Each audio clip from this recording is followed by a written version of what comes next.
আমাদের মা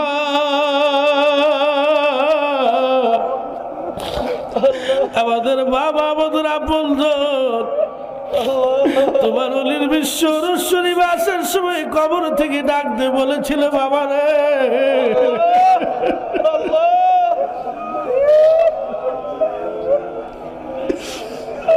তোমরা অলির দপ্তরে যাও আমাদেরকে ভুলে যাইও না।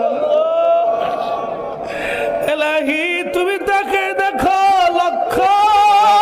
লক্ষ লক্ষ লক্ষ আশি চোখের পানি ফেলে কান্দি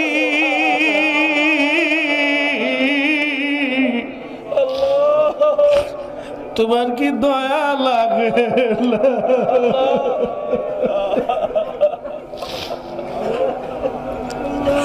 তোমার বন্ধুর খাতির